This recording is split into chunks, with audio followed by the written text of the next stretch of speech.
Beer ప్రపంచవ్యాప్తంగా చాలామంది తాగే ఆల్కహాల్ పానీయం. ఇది పొట్టను పెంచుతుందని చాలామంది నమ్ముతున్నారు. బీర్ త్రాగడం మానకుండానే పొట్టలో పేరుకున్న కొవ్వును తగ్గించుకోవచ్చు. అదెలాగో ఇప్పుడు తెలుసుకుందాం. బీరును కొంచెం తక్కువగా తాగాలి. రెగ్యులర్గా తాగే బీర్ పరిమాణాన్ని తగ్గించుకోవాలి. ఇలా పరిమితంగా బీర్ తాగడం వలన శరీరంలో ఉండే అదనపు కొవ్వు పదార్థాలు శక్తి రూపంలోకి మార్చబడతాయి. తక్కువ క్యాలరీలు ఉండే బీర్ మాత్రమే తాగడానికి ప్రయత్నించాలి. తాగిన బీర్ బాటిల్స్ను లెక్కించకుండా బీర్ ద్వారా తీసుకున్న క్యాలరీల సంఖ్యను లెక్కించాలి. ఆల్కహాల్ స్థాయి తక్కువగా ఉండే బీర్లను మాత్రమే తాగటం వలన కొవ్వు పదార్థాల పెరుగుదలను అరికట్టవచ్చు. ఒక బీరుకు 1 గ్లాసు నీటిని సమంగా త్రాగాలి. ఇదొక అద్భుతమైన ఆలోచనగా పేర్కొనవచ్చు. మీరు త్రాగే ప్రతి బీరు తర్వాత 1 గ్లాసు నీరు తాగటం వలన మితిమీరిన స్థాయిలో బీరు తాగడం కుదరదు. జీర్ణక్రియ సజావుగా జరుగుతుంది.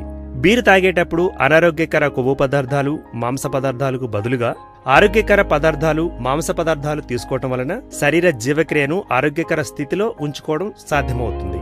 వేరుశెనగ నూనె, ఆవు నూనెతో చేసిన పదార్థాలు, చేప వంటివి తినడం బెటర్. శరీర బరువును తగ్గించుకోవాలి అనుకునేవారు కార్డియో వ్యాయామాలను తప్పక చేయాలి. Running, jumping rope, swimming, aerobics మరియు సైక్లింగ్ వంటి కార్డియో వ్యాయామాలు కొవ్వు పదార్థాలను సమర్థవంతంగా తగ్గించివేస్తాయి.